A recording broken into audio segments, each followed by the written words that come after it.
Tonight, a suspected car bomb kills the daughter of a close Putin ally. Ukraine prepares for intense assaults as the war approaches a milestone date. As 4 of Canada's premiers get set to meet, healthcare workers sound the alarm about summer staffing shortages from coast to coast to coast. Nurses are human beings. They're not robots. There's no magic, easy, quick fix. 2 of Canada's biggest summer fairs are back. We'll take you for a ride. And the general manager of the Calgary Flames takes us behind the scenes of that rapid midsummer rebuild while shouldering the pressure of a city's reputation. It is a wonderful place to play. It's a wonderful place to raise a family. This is The National. Good evening, I'm Hanomansing. As Russia's grinding war in Ukraine approaches the half-year mark, an explosion near Moscow has killed the daughter of a high-profile Putin ally, raising questions about violence spreading far beyond the battlefield. The weekend's suspected car bombing took the life of a 29-year-old Russian journalist and political activist, but it's believed the target was her father, an ultra-conservative political philosopher and nationalist who believes in aggressive Russian expansion and is referred to as Putin's brain. A criminal investigation has been launched, but some Russians are already pointing fingers at Ukraine, which denies any involvement. Here's Briar Short with what we know about the attack and the controversial figure it was likely meant to kill. Investigators picked through the remnants of a deadly car explosion, an attack that appears to have brought the fallout from the Ukrainian invasion right to the door of Russia's capital. 29-year-old Daria Dugina was killed in this explosion. Many have suggested her father was the intended target. In a video published by Russian media, Alexander Dugin can be seen distraught on the side of the road. He was in a different car traveling behind her. A state news outlet reported that he was originally supposed to be in the car she was in. This was Dugin in 2014, suggesting that Ukrainians need to be killed in retribution for an attack in Donetsk. He's a political philosopher who thinks Russia needs to seize and consolidate power to challenge the strength of the West. And Russia says, no, you are not boss. You are not anymore boss. He and his daughter have been sanctioned by the US, Britain, and Canada for spreading disinformation. And Daria Dugina was very active in this aggression in Ukraine. She was writing a book about glorifying this war. She visited Mariupol recently. She called for public execution of Azov-style prisoners, etc. She last appeared on state TV boasting that Russia was being delicate when it came to what it calls its special operation.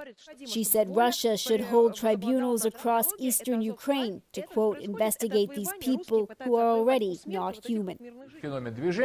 Her father wasn't a regular commentator, and a longtime friend says he wasn't as influential as some have claimed. Alexander Dugin had been never invited to the main Russian TV channels because government regard him as too radical. Sergei Markov, who's also outspoken and supports the Russian invasion, says many like him now fear for their safety. Ukraine says it isn't responsible. What is clear, it has created a new sense of unease in Moscow and likely little sympathy in Ukraine. Briar Stewart, CBC News, Tallinn, Estonia. The Ukrainian President Volodymyr Zelensky is warning of possible Russian escalation ahead of Ukraine's Independence Day this Wednesday. In that video address this weekend, Zelensky said he fears Russia could do something, quote, particularly nasty, though he didn't say what that might be. Ukrainian forces displayed a huge cache of destroyed Russian military hardware on the streets of Kyiv, everything from tanks and trucks to shells and rockets. Russian forces remain on alert in occupied Crimea after another reported Ukrainian drone attack this weekend. Air defense systems kicked in over the port city of Sevastopol, where Russia keeps its Black Sea fleet.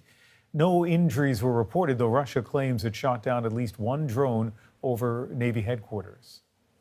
The war in Ukraine will be on the agenda for German Chancellor Olaf Scholz's visit to Canada. He arrived tonight. Greeted in Montreal by the Deputy Prime Minister, Chrystia Freeland, his visit is focused largely on energy issues. Scholz is expected to sign a deal that will see Canada provide Germany with clean hydrogen. More evidence this weekend that Canada's healthcare system is under terrible strain, something so many Canadians know firsthand. With 4 premiers set to discuss problems plaguing the system tomorrow, Talia Ricci shows us some of what they'll be talking about. As the weekend kicked off, Manitoba's busiest emergency department needed at least 24 nurses, but their union says only 8 were scheduled. Basically, if there isn't a nurse to look after a patient in the bed, it's just a piece of furniture. Health officials say staff were reassigned from other parts of the hospital and asked to work overtime.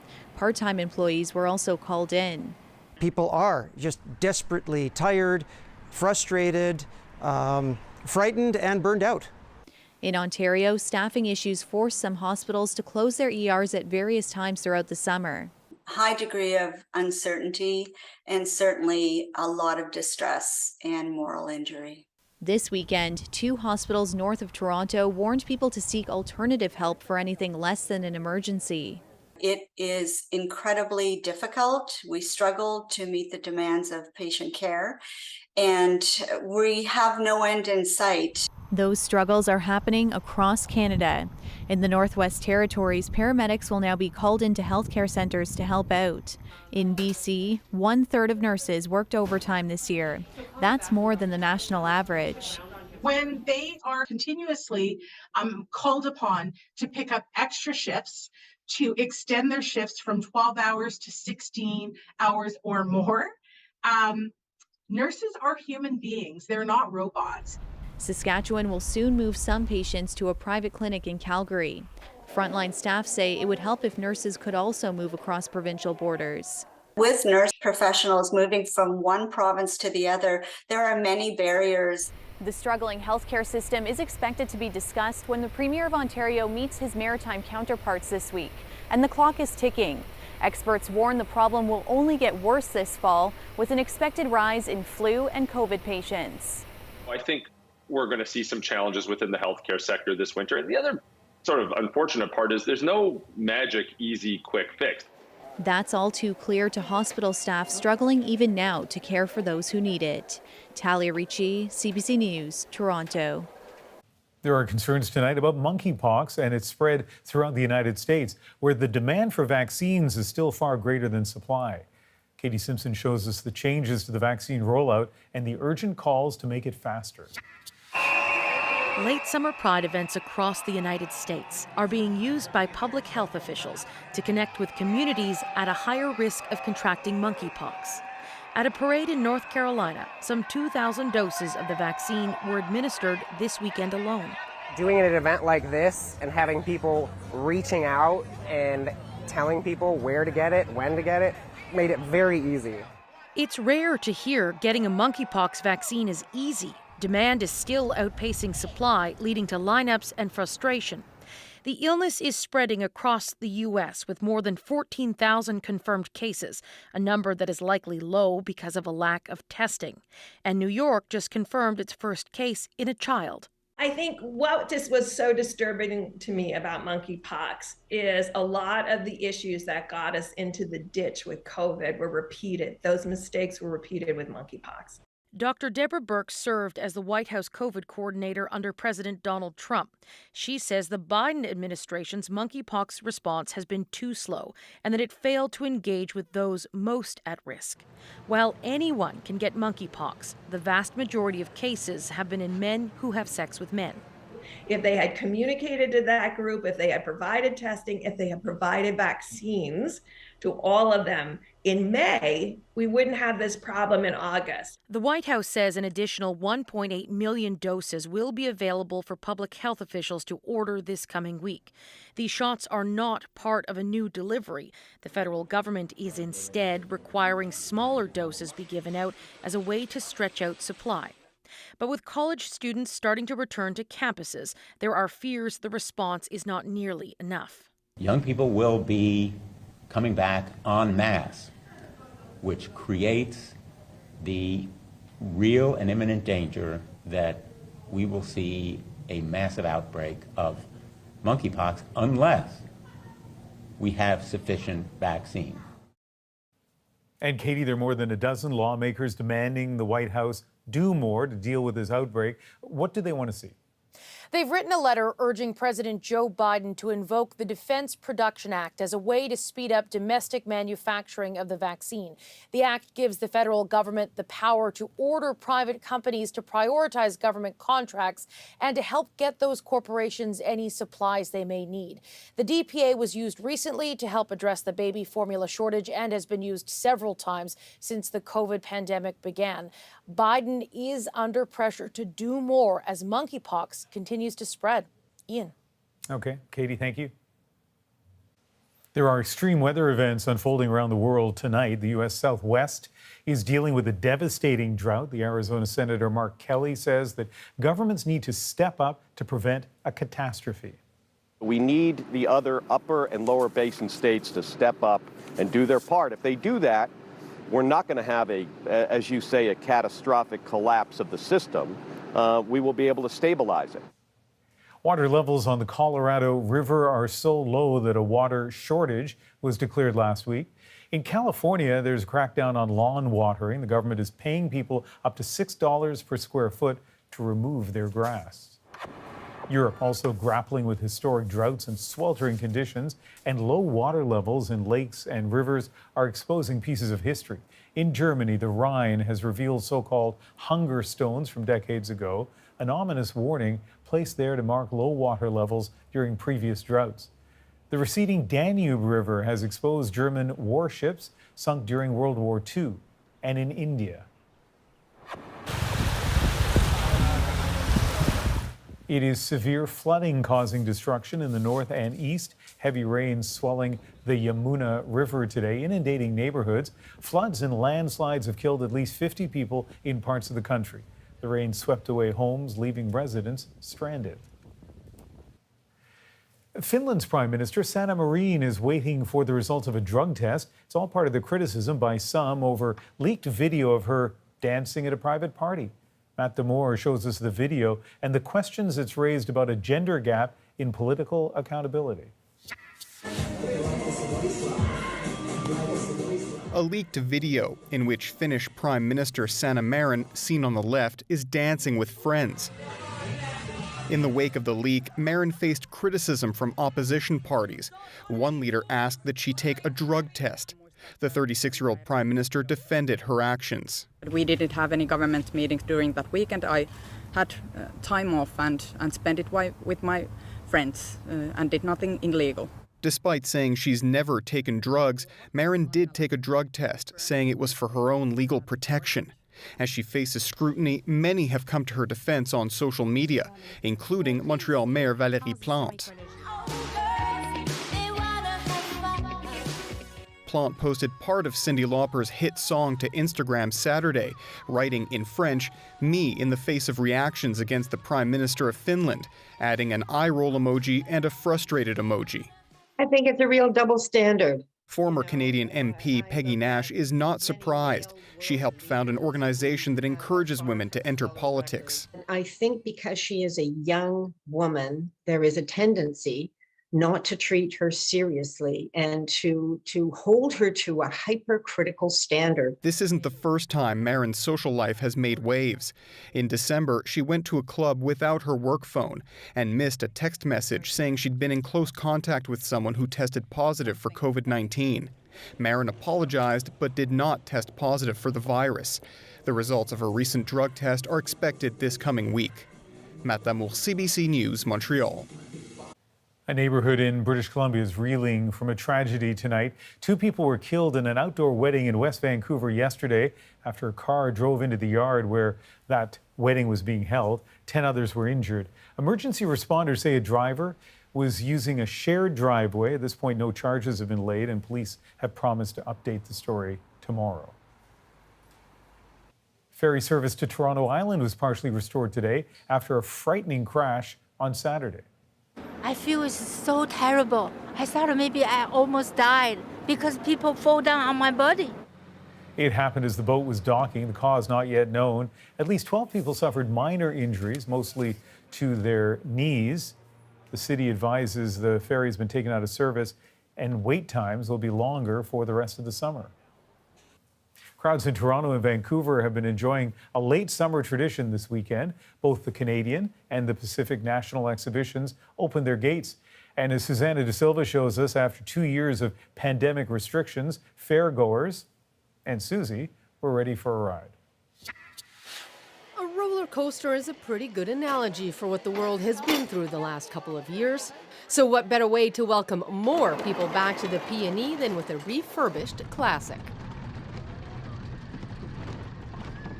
Over the last 18 months, we did a major restoration, about $1 million in work, about 12,000 feet of wood replaced on the coaster. The wooden roller coaster opened in 1958 at a cost of $200,000. It's kind of scary from the first drop. First time riding it, pretty intense. In a big drop? I'm not doing that again. A scaled-back fair was held last year, and while this year it has expanded, some smaller buildings are still closed, masks are recommended inside, and numbers are still limited.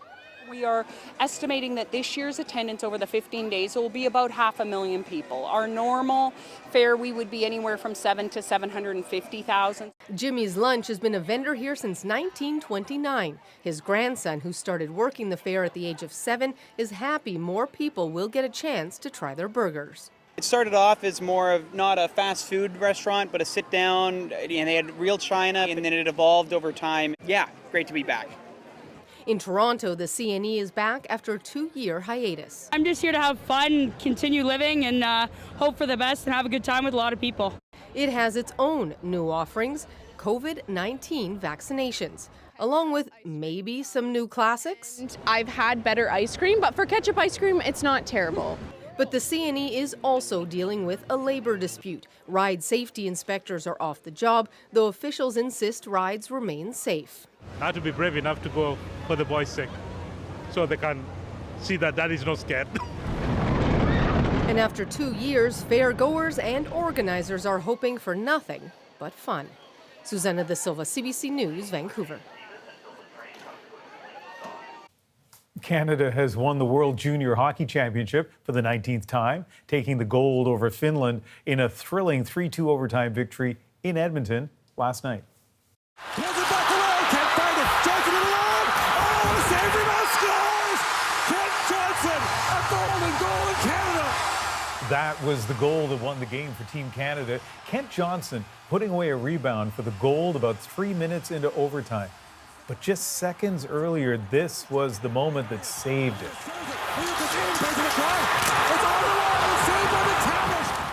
Team Canada captain Mason McTavish knocking down the puck in midair just before it would have crossed the goal line and given the gold to Finland. McTavish was later named the tournament's most valuable player. But despite Canada's big win, this year's World Juniors was plagued by unusually low attendance. Normally played around Christmas, it was delayed by the pandemic. And then, of course, there was the backdrop of the unfolding Hockey Canada scandal with former players accused of sexual assault. This is a tough enough tournament to win when it's a normal tournament at Christmas time. And for this group to come in here under the cloud that they come in with what was going on. The next World Junior is just months away now. The puck drops Boxing Day in Halifax. The city of Calgary is celebrating a different kind of hockey victory these days. I'd be lying if I didn't say it was a little bit of a gut punch. Up next, my conversation with the Flames general manager on his tumultuous off-season and how he turned things around. Plus, Ryan Reynolds opens up about the importance of giving back. I grew up here and I want it to be better. Why his love for Canada is part of the story. And later, a cancer diagnosis prevented him from joining his teammates, so they found another way of making sure he never missed a game. I just want to thank you guys so much for being there for me. We'll be right back. The National, voted Canada's best national newscast.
Canadian boy.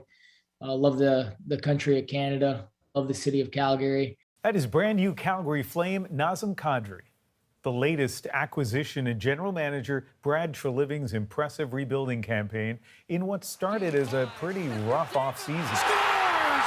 After losing the Battle of Alberta and getting knocked out of the playoffs, the Flames then lost one of their best players, Johnny Gaudreau, to free agency.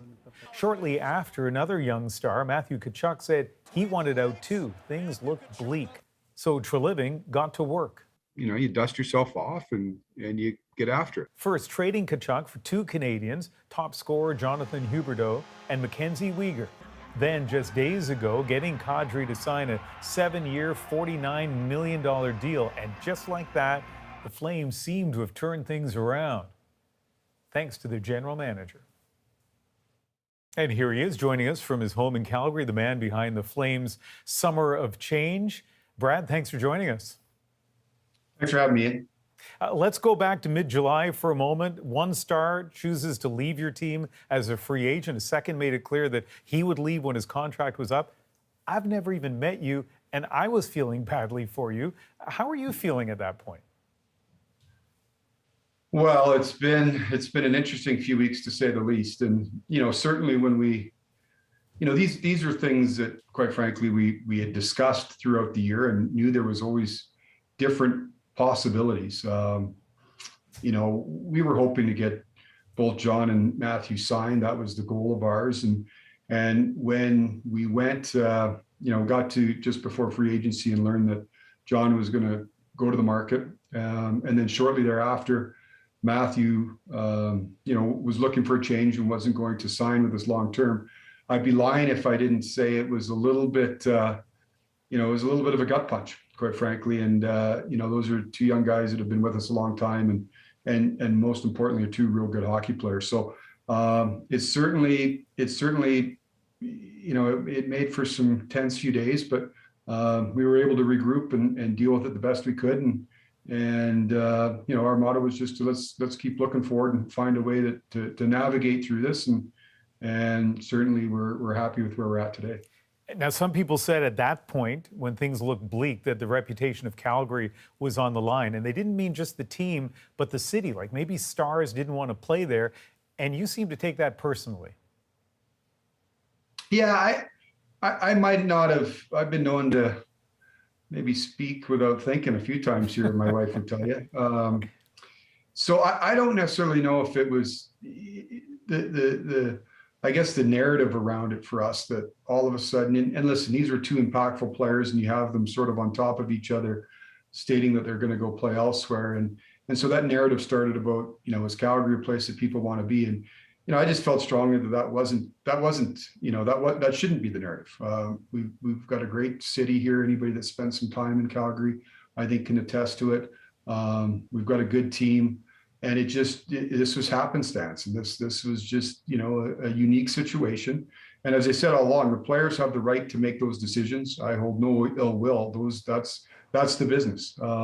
They get to a certain point in their career, and the CBA dictates that they've got certain rights, and they made those decisions. But I didn't want those two decisions to be. We didn't feel that those should be an overriding theme that Calgary isn't a great place to play or live or any of that. So that was sort of really our position on it. It is a wonderful place to play. It's a wonderful place to raise a family. And we think we got a good hockey team. We only have a couple of minutes here, and I've got so many questions, but I'll try to squeeze in two more. Your dad, of course, a lot of our audience familiar with Jim Treliving, the Dragon's Den or former Dragon's Den mogul. Did you call him for any advice this summer? Well, he was probably like a lot of people. I felt like there was a death in the family those first couple of days. There was a lot of people phoning, giving you a lot of sympathy, if nothing else. But I had a couple of conversations with him, so he was, as usual, just real supportive and like everything else, just stick to it. And where there's a will, there's a way. So, but he's always been real supportive and he's a great ear to bounce ideas off, and at those times I think he was more sympathetic and just listening to me bitch and complain a little bit more than anything else. We have less than a minute, but I guess I can ask you this because it feels like there are lessons here for people who are even executives in businesses outside of hockey. I mean, what did you learn about how to approach a crisis this summer? Well, I think you know, it's like anything else. You got to remove emotion from it. And, you know, quite frankly, we were able to do the things we were able to do for, you know, number one, we've got great ownership led by Murray Edwards. So they were supportive right through this whole process. And, you know, I'm fortunate to have a great team around me and, you know, get the right people in place. And so this wasn't Brad attacking the problem. This was our entire team that said, okay, we've got an issue here. Let's not make it any bigger or smaller than it is, and let's try to find solutions. And so the entire management team went to work and started looking at ideas and thoughts, and we were able to navigate our way through it. We'll see how things go. Listen, there's no guarantees, but you know, having strong people around you and having a lot of support, I think anytime you're going through a little turbulence, those are the two most important things. And can your team beat Edmonton now? Well, they got a heck of a team. We'll wait till the season gets going here. We hopefully can continue to make our team stronger, but hopefully this continues that battle of Alberta that we saw last year. Throughout the year, two good teams, and we'll see where the season gets to. Well, you had a remarkable summer, and what a comeback, and I hope you get a chance to at least have a few days off before the hockey season starts. I appreciate it, Ian. Thanks very much. So it doesn't get much more Canadian than hockey talk in August, unless you're talking about my next interview. I would say that that's probably a not up-to-date photo of the 25th and Oak Safeway store. Up next, Ryan Reynolds on his career success and what keeps him grounded.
Most people know Ryan Reynolds for what they see on the big screen, but the Hollywood superstar from Canada has a lot of projects on the go.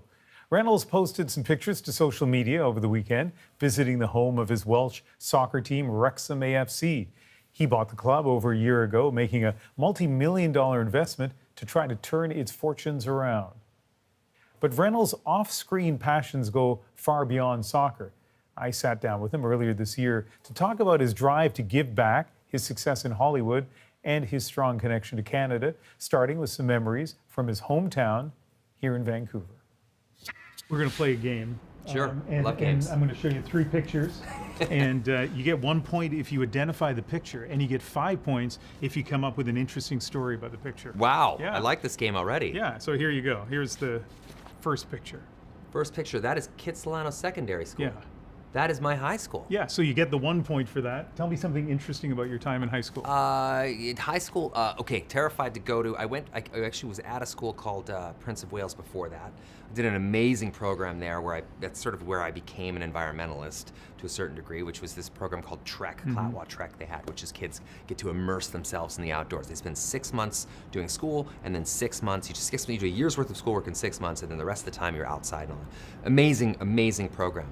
But then I had to go back into the main school system, and I was like a real introvert as a kid. I did not like school. I did not like the social pressures. I did not like the dynamics. See, that sounds like it might be myth-making, because you seem hardly introverted now, but you really were like that? Okay, this is a bit of a tangent, but I have always had this sort of thing where, like I think about Dave Letterman sometimes when I would go on the Dave Letterman show, and that's a big talk show to go on. And he obviously doesn't do the show anymore, but I remember he was always the guy that other performers, when they were going on the show, had some reverence for, a little bit of fear, because you don't know what's gonna happen. If he doesn't like you, how does this go? That sort of thing. And I used to stand behind that curtain as they were announcing my name and thinking, I'm gonna die. Like I'm actually, when that curtain opens, I'm either just gonna like fall out of it like a comedic corpse bashing off the ground, or I'm just gonna projectile vomit over everybody. And as soon as he called my name and I start to step out there, I noted that this sort of little guy takes over.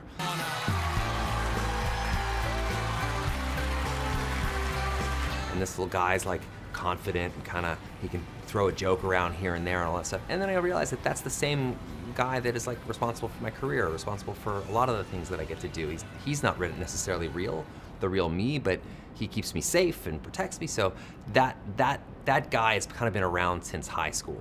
And I could turn him on and off a lot better as I got older. But when I was younger, I struggled with that stuff. And I don't look back at it with a boo-hoo story. I mean, I've learned more from failures and insecurities and all sorts of things than I've ever learned from successes in life. Second picture.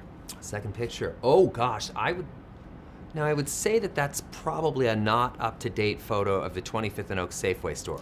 It is Am a I completely up-to-date picture. My wife took this picture this week. What? Can I see it? Yeah.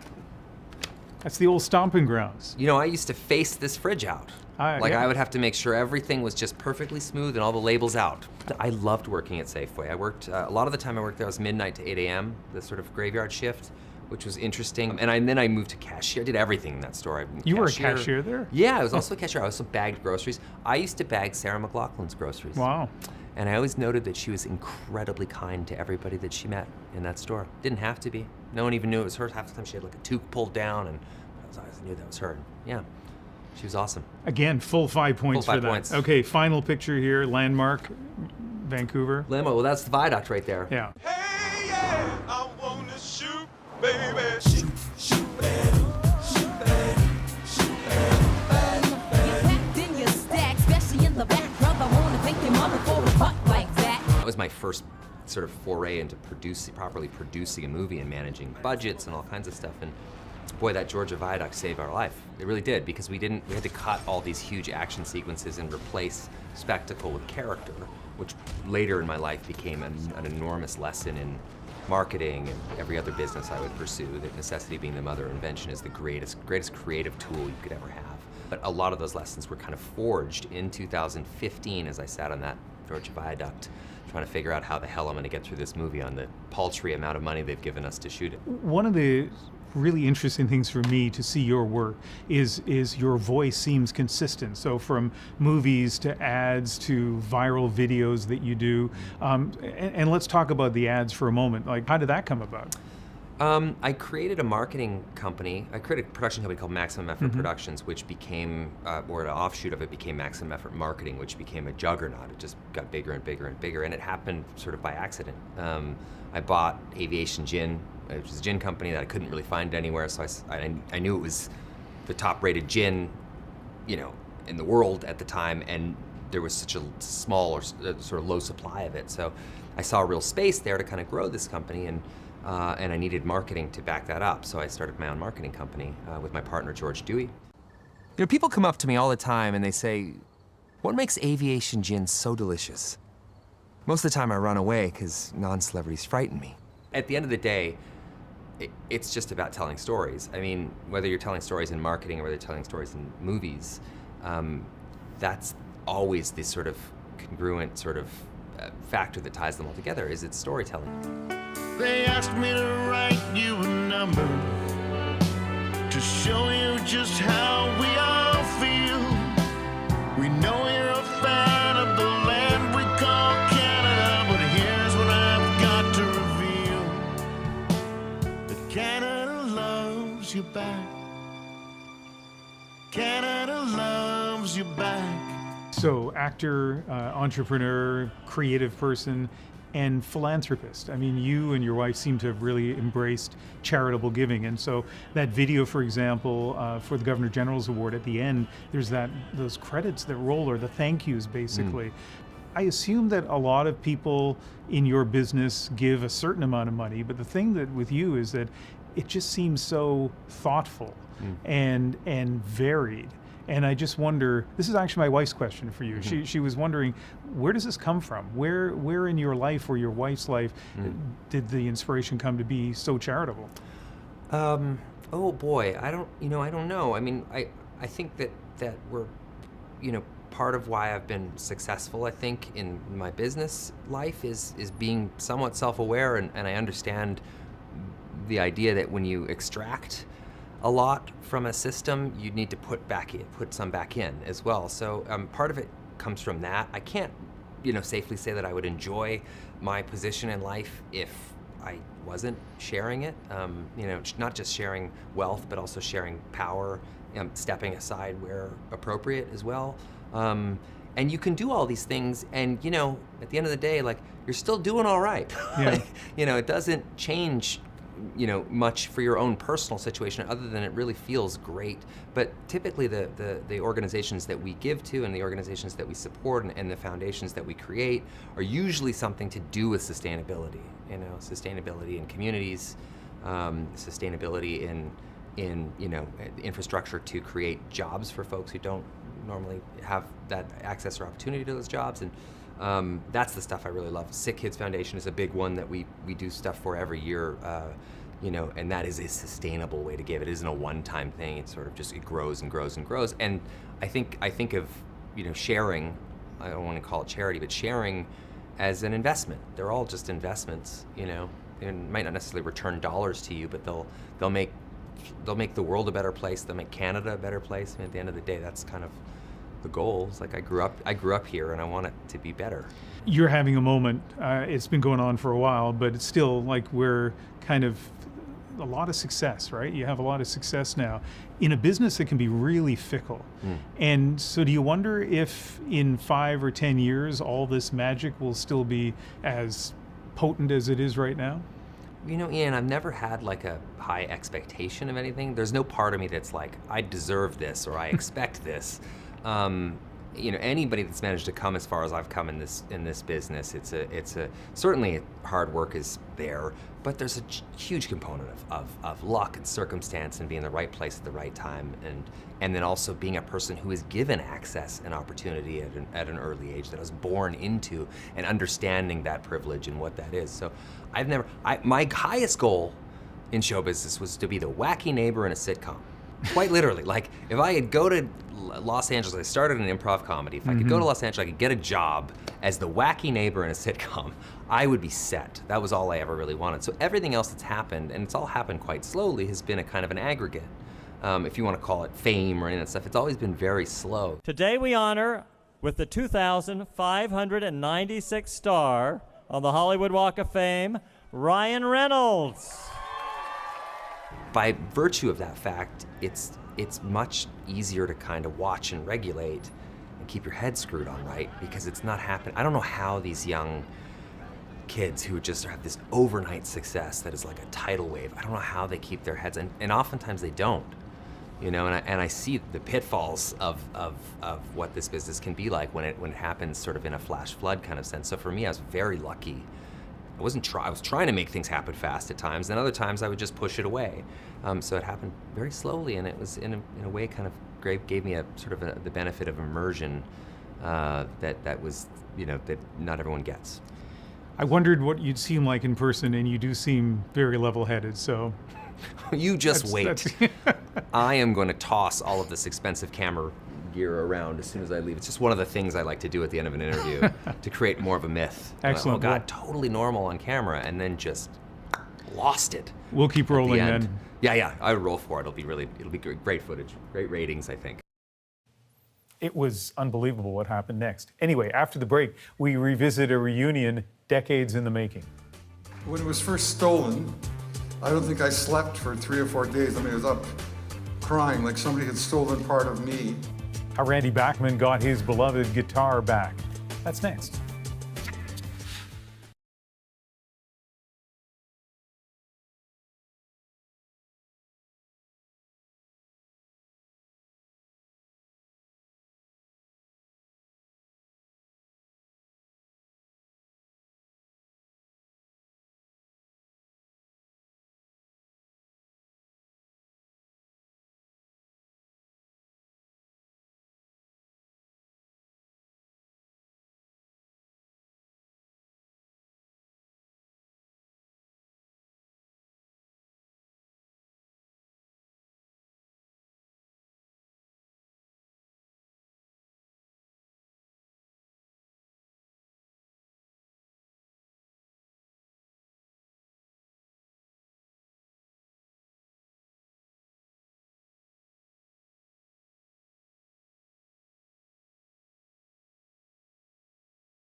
I'm Jamie Pusso, and tomorrow on CBC's daily news podcast, Front Burner, as many employers are trying to get people back into the office.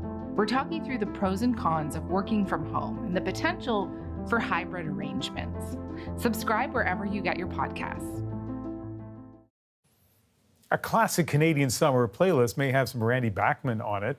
Earlier this summer, he was reunited with the guitar he used to record some of his most iconic songs. It had been stolen decades ago. Tonight, we revisit Karen Paul's story about how he got it back. Let's exchange. Randy Bachman was shaking all over as he finally got his beloved guitar back. Amazing. An emotional moment, decades in the making. When it was first stolen, I don't think I slept for 3 or 4 days. I mean, I was up crying like somebody had stolen part of me because you hold the guitar close to you. It feels your heartbeat and your breathing, and it becomes part of you. Bachman recorded some iconic songs on this guitar. American Woman, She's Come Undone, You Ain't Seen Nothing Yet. In the years after it was stolen, he bought as many guitars of the same model as he could find, hoping to find the one he had babysat, delivered newspapers, and cut grass for as a young man growing up in Winnipeg. Then a BC man found this video of a young Japanese musician on Christmas 2019. Takeshi bought the guitar at this Tokyo shop, not knowing anything about its history. But when he found out... So I didn't want Randy to miss this guitar any longer. I just thought it was right that I return this guitar. In exchange, Bachman found another vintage Gretsch made the same week as his and offered it as a trade. To find my guitar again was a miracle. To find its twin sister was another miracle, and to trade them will be the final miracle. This stuff only happens in movies. This Winnipeg author says it's a fairy tale ending and a significant moment in Canadian music history. Wow. It's the guitar that Randy played Shakin' All Over on, and Shakin' All Over in 1965 became the first national rock and roll record from one end of Canada to the other to become a hit. Bachman says this first performance was magical. He's looking forward to writing some new songs and taking care of some long overdue, unfinished business. Happy Canada Day! Karen Pauls, CBC News, Winnipeg. China may be the world's biggest movie market with a population approaching 1.5 billion people. But with government censors calling the shots, Western filmmakers can find it hard to crack, and that includes Canadians. Earlier this year, Eli Glasner showed us what they're up against. The murderer is one of you. When Death on the Nile opens in China, it'll be a rare event. It's harder than ever. China is now the largest movie marketplace in the world, but many of last year's biggest films were never released there. Like Spider-Man No Way Home, Shang-Chi and the Legend of the Ten Rings, Black Widow, all titles that did not get into China. What's changed? In 2018, China's Central Propaganda Department took over regulation and censorship. That means fewer Hollywood movies and only those that follow a strict set of rules. The Chinese Communist Party sees film as a vehicle for the development of cultural self-confidence, is what they call it. Now Chinese studios are producing lavish nationalistic war films, feel-good family films, and crowd-pleasing sequels, all with blockbuster-sized profits. The new shift hurts more than Disney's bottom line. It's also affecting Canadian filmmakers. In 2013, Sidney Chu helped make the Vancouver shot Finding Mr. Right a smash hit in China. We fast forward to today, and there's certainly, situations between our governments that are not the best of relationships too. The rumblings and the grumblings from myself and all my colleagues in China is that we got to kind of lay low for 10 years before we could probably approach our films. Well, the increasing tension between China and the West is worrying. I find it kind of scary, if anything. I don't want to live in a world where we don't have any sort of cultural overlap. In China. Director Chang is determined. It drives the way I want to tell stories, and it's a place that I, as a Chinese, person, I feel so close to. And as the challenges of working with China increase, experts say the potential payoff is simply too great to ignore. Eli Glasser, CBC News, Toronto. Next, a team and a teammate with cancer motivate each other to battle through. Our motivation for this, we want to do it for him and definitely make him proud. We're really playing for him out there. This is for him. Defining the spirit of no man left behind in our moment.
The gold medal is headed west.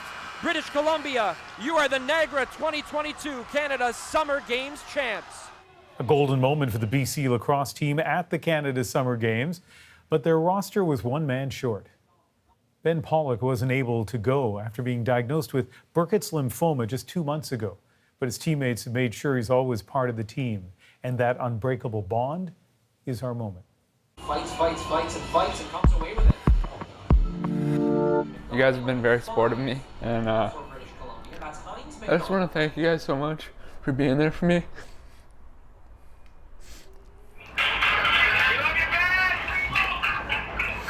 Ben, just know you're with us. We love you. You're part of the team. You'll always be part of the team. So every team they played against, they've had like the boys sign, the other boys on the other team sign the jersey, and then they're gonna bring that back for me. So it's pretty cool. We have cried a lot over Ben's diagnosis, and I do believe that we've cried just as much over the outwarming support.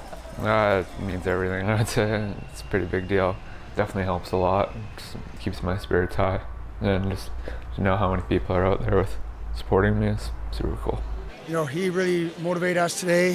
He's out here on the floor with us. We're FaceTiming him. We've got a medal for him. And Ben, this is for you. And thanks for all your strength and support of us. And we're all thinking of you. We're all fighting for you. Love you, Benny. Correspondent, see you soon. You know, there's a lot about that story that is unique. That's why it ended up being on the moment. But at the same time, it is similar to so many stories of people battling with cancer across the country and the solidarity of family and friends. In Ben's case, he's having his third round of chemo right now. The fourth round is September, and doctors hope that he'll be able to get back home in Victoria by October. That is the National for August 21st. Good night.